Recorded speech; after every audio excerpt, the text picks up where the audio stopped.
Wealth and power shall be yours beyond your wildest dreams. But the spirits demand a price. Every 2 years, you must take a wife, and before the next marriage, she must die by your hand. Her body, untouched by rods, must be preserved in the secret chamber beneath your home. At exactly 6 p.m., you must enter that chamber, kneel before their remains, and feast upon their flesh. This ritual will sustain your riches, your dominance, your untouchable status. But heed this final command: never eat food cooked by a woman, not even a taste. Break any of these rules, just one, and the spirits will not forgive. The consequences will be severe. They will strip you bare, and what they left behind won't be human.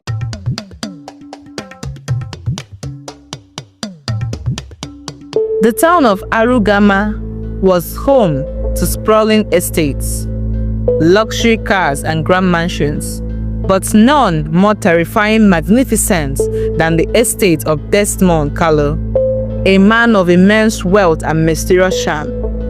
Desmond was the kind of man whose name carried weight and whose presence sent shivers through both admiration and fear. Inside the mansion, opulence reigned, yet no one dared to go near one particular wing of the house, the north wing. It was locked with 5 different keys and guarded by a security system that never blinked. The wing contained a room, the room of flesh. Desmond had been married 5 times, each wife more beautiful than the last, each wedding more extravagant, and each one ended in mystery. People whispered in secret, but none dared say it aloud, that Desmond's wives never seemed to live long. But he was too powerful, too connected, too untouchable. Within the secret room lay the corpses of his former wives, preserved, mutilated, and wrapped like sacred offerings. Every evening, at exactly 6 p.m., Desmond would enter the room, lock the door behind him, kneel before a black stone altar carved with symbols from an age long forgotten, and eat from the flesh of the women he once loved. It was the price of his wealth, a ritual given to him by the Order of the Crimson Moon, a cult older than the nation itself. If he ever missed a feeding, or if he ever ate food prepared by a woman, the spirits that sustained his wealth would turn against him. Madness, death, and ruin would follow. Then came Elena. She was a jewel, young, graceful, with eyes like warm honey and a voice that melted even the coldest stone. Desmond, despite his dark secrets, fell for her. She was his 6th wife, and this time it felt real. Elena was no ordinary girl. She was raised by her grandmother, a traditional healer who warned her never to marry a man whose past was shrouded in mystery. But Desmond's love was intoxicating. She ignored the red flags, the locked wing, the male-only kitchen staff, the midnight screams she sometimes heard muffled through thick walls. And yet, she couldn't ignore one thing. He never, not once, tasted her cooking. At first, she thought it was preference, but when she brought it up, he'd quickly wave her off, changing the subject, sometimes growing cold and distant. Her instincts screamed something was wrong, but curiosity, as always, became her undoing. One morning, Desmond told her he was traveling to Ghana for a 3-day business summit. Elena saw this as her moment. The day that he was supposed to return from his travel, she planned a surprise for him. She called the male chefs and told them to take the day off. They hesitated, their faces pale, their eyes pleading, but she reminded them, "I am the madam of this house, and you will obey me." They left reluctantly. Elena entered the kitchen with excitement and made 3 rich dishes, including his favorite, ofe nsala. The entire house filled with the aroma. She imagined his surprise, the joy of a man finally eating his wife's food. It would bring them closer, she thought. Or so she believed. When Desmond returned and was served the meal, his eyes lit up. He devoured it, spoon after spoon, lips smacking. He turned to the chef. "This is divine. What did you add?" The chef's voice trembled. "Sir, I didn't cook today." Desmond paused. A silence fell across the table like a funeral shroud. Suddenly, he turned his head to Elena, who stood by the side, beaming proudly. "I did," she said with a smile. "Surprise!" That was the moment the mark shattered. Desmond sprang to his feet, eyes bloodshot, lip trembling. "What have you done?" "I warned you. I specifically told you never to cook for me." Elena staggered back. "But it's just good. I wanted to make you happy." Desmond stormed out, ran into his car and sped off into the night. The walls of the house seemed to groan as he left. He went straight to the shrine of the Crimson Moon, hidden deep in the forest of Mbezi. The high priest, Master Ugu, sat waiting with a candle flame burning upside down. "You broke the seal," Master Ugu said before Desmond could speak. "I didn't know. I didn't plan it. Give me another chance, please." Desmond fell to his knees. Ugu shook his head. "The spirits are angry. The blood seal has been broken. Only one part remains. Her life or yours." Desmond wept. "She's my wife. I love her." "Then prepare to die." Meanwhile, back at the mansion, Elena couldn't sleep. Something gnawed at her soul.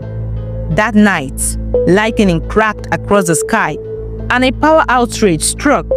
She wandered the hall with a candle, hoping to find peace. But her steps led her, unknowingly, to the forbidden north wing. To her shock, the door was slightly open. Curiosity pulled her in. She walked through the dusty corridor until she reached the end, where an ancient wooden door stood slightly ajar. She pushed it. The smell hit her first. The rot, the blood, the coldness. Inside were 5 stone tables, 5 mutilated corpses of women, some with missing lips, some with bites taken from their thighs, arms, or necks. A shrine with a skull centerpiece, and ancient drawings on the wall. Drawings of a man eating flesh under a blood moon. And beside them, Desmond's wedding photos with each woman. Elena dropped the candle. She screamed, and that scream echoed through the mansion like a trumpet of doom. She turned to run, but Desmond stood at the doorway, soaked from the rain, eyes glowing with something not human. "You were never supposed to see this," he said softly. Elena took a step back. "Please, Desmond. I loved you, Elena. But now they want your blood." He took a knife from his coat. She ran. He chased her. The mansion became a maze of terror, doors slamming shut, chandeliers crashing to the ground, walls bleeding, portraits laughing. The spirit had awakened. She hid in the wine cellar, breathing hard, blood on her arms from a fall. She remembered the amulet her grandmother gave her, one that she had dismissed as village nonsense. She clutched it now and began to whisper the incantation she had learned as a child. The walls shook. Desmond roared in pain, screaming from another part of the house. Elena crawled towards the servants' quarters and found the old houseboy. He was shivering in fear. "I know a way out," he whispered, "but we must leave before midnight, or the house won't let us go." But as they reached the gates, it closed on its own. Logs spun into place. A voice whispered from the trees, "The ritual has been broken. The bride must die." Elena's heart was thunder in her chest. The gate slammed shut with a force that shook the earth beneath her. The trees swayed without wind, and shadows moved like living things, crawling along the mansion's walls. Ikenna clutched her hand tightly, whispering prayers in Igbo, his eyes wide with fear. From behind them, a blood-calling shriek echoed through the courtyard. Elena turned sharply. Desmond was standing near the fountain, but he didn't look human anymore. His once handsome face was now sunken, pale with veins black and pulsing. His eyes glowed red, and blood trickled from his mouth. They said it was your life or mine, he growled. I chose you. You made me choose Elena. I loved you, she screamed. You are a monster, Desmond lunged. Elena and Ikenna ducked into the servants' tunnel, an old forgotten path beneath the mansion that once led to the river at the back of the property. It was dark, narrow and damp, but they had no choice. As they fled, the walls of the tunnel began to breathe. Literally, the bricks expanded and contracted like lungs, oozing thick black slime. Whispers filled the air. Elena couldn't understand the words, but her spirit felt their threats. They ran. Suddenly, a sharp pain shot through Ikenna's leg. He screamed and collapsed. Barbed vines had wrapped around his ankle from the walls, dragging him back. Elena, go! Don't look back! Ikenna! He pushed her. Run! The vines pulled him into the wall. The last thing Elena saw was his terrified eyes vanishing into darkness. She reached the end of the tunnel, burst out into the river bank. But the water had turned black, thick like oil, bubbling with faces screaming beneath the surface. She turned to go back, but standing at the entrance of the tunnel was Desmond, dragging something behind him. Her eyes widened. It was Ikenna's body. I didn't want this, he said, dropping the body with a thud. But the gods don't accept weakness. Then stop this. We can find a way out. We can break the curse together, she pleaded. Desmond shook his head. There is no together. You have seen what I am, what I've done. You entered the room. You cooked the food. Now you must be sacrificed to feed the altar, or I die. And if I die, this entire town burns. Suddenly, Elena noticed something in his hand. Her grandmother's amulet. It had fallen when she fled earlier. He smiled cruelly. You thought this would save you. Do you even know what it really is? He held it up and the amulet burst into flames. No, she screamed. But the fire from the amulet didn't just burn. It exploded in golden light, knocking Desmond backward into the river. His scream tore through the night as the cursed water swallowed him. Elena ran back towards the mansion, unsure of what she was doing, but something was calling her. Something beneath the altar. She re-entered the house through the shattered back door, now a haunted ruin of creaking floors and bleeding walls. She made her way to the north wing, heart pounding. Inside the secret room, she approached the altar, chanting the old words her grandmother once taught her in lullabies. She didn't know what she was saying, but her soul remembered. The black stone of the altar cracked. Suddenly, the bodies of the 5 wives opened their eyes. Elena stumbled back in horror. One of them, a woman with silver hair and hollow cheeks, sat up and spoke in a whisper. Thank you for breaking the curse. And just like that, the bodies began to crumble into dust. The altar shook violently. From behind her, Desmond burst in, soaking wet, screaming with rage. His face was melting, one side exposed to bone, his hands now claws. You dare defy me? He leaped at her. But behind him, the spirit of his wives had risen, no longer corpses, but flaming apparitions. They surrounded him, wailing, shrieking, grabbing his limbs, pulling him. No! I gave you everything, he cried. You gave us death, the spirits replied. And they dragged him into the cracked altar, into the ground itself. The mansion began to collapse. Elena ran. She barely made it outside before the entire north wing crumbled into itself, swallowed by the earth. And then silence. The sky cleared. The night air returned. The spirits were gone. Elena collapsed by the gates, gasping. She was alive, but something was not right. Something had changed in her. As she lay there barely conscious, a voice echoed in her mind. A whisper like wind through bones. You broke the curse, yes, but now you are the keeper of the secrets. Elena's eyes flew open. They were no longer brown. They glowed red. Elena staggered to her feet, the air around her charged with an unfamiliar energy. Her eyes, now glowing red, flickered like dying embers. The voice inside her head whispered again, The sacrifice was made. The power must be passed on. She clutched her chest. Something ancient had been buried inside her. Something Desmond had unknowingly awakened. For days, Elena remained alone in the ruins of the mansion.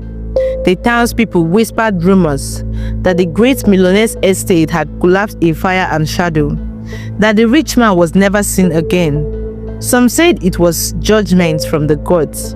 Others said he had simply vanished like smoke. But none dared go near the mansion except one man, Fadeze, a priest who had once encountered Desmond long ago during his early marriages, but had been driven away by threats and money.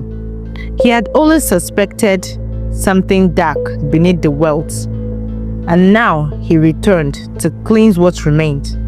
When Fadeze arrived, he found Elena sitting by the broken altar, her skin pale, her presence unsettling. "Elena," he said gently, raising a small crucifix. "Child, are you all right?" She looked up at him slowly. "They chose me." "Who?" "The wives, the altar, the spirits. They want rest, but the hunger lingers. It lives in me." The priest trembled. "Then we must exorcise it. We must break this hold over you before it's too late." Elena nodded, but deep inside, she wasn't so sure she wanted it broken. That night, Fadeze began the ritual. Candles flickered, and Latin verses filled the ruins. Elena sat in the center, bound by ropes of prayer beads and arches. The air grew cold, then hot, then heavy. Suddenly, Elena screamed, not in pain, but in laughter. Too late, she hissed, her voice layered with many voices, hers, Desmond's, and others. Fadeze cried out and continued praying harder, destroying the evil in Elena and speaking in tongues. Elena's body lifted into the air, her hair flowing widely as shadows rode around her. But just before the final seal of possession took over, something happened. From the corner of the altar, light burst forth. Elena screamed as light engulfed her. The altar shook violently. The spirits cried out. One by one, the curses were shattered. Desmond's essence let out a final wail and was dragged, screaming into a dark vortex, sealed forever. The altar cracked and crumbled into dust. Elena collapsed. This time she woke up herself. The red glow in her eyes vanished. The curse was finally broken. Months later, the land where the mansion once stood was turned into a garden, a place of peace and remembrance. Elena led the project herself, planting a tree for each of the wives who had lost their lives. She moved into a small, simple home in the nearby town. The townspeople who once feared her now respected her. She would often walk to the garden in the evenings, place a flower at the base of the biggest tree, and whisper thanks to Elena, to her grandmother, and to the brave spirits who gave her a second chance. But every night, just as the sun sets, she hears it, a soft whisper in the wind. "We are watching, Elena. You carry our memory." And she smiles, because now, she's no longer a victim. She's the keeper of the secrets. Thanks so much for watching. If this story shocked you, got you thinking, or left you speechless, don't forget to like, share, and let me know your thoughts in the comments. Subscribe for more twists, turns, and stories you won't see coming. Turn on your notification bell so you never miss an upload. Until next time, stay kind, stay curious, and always remember, prayer is the master key.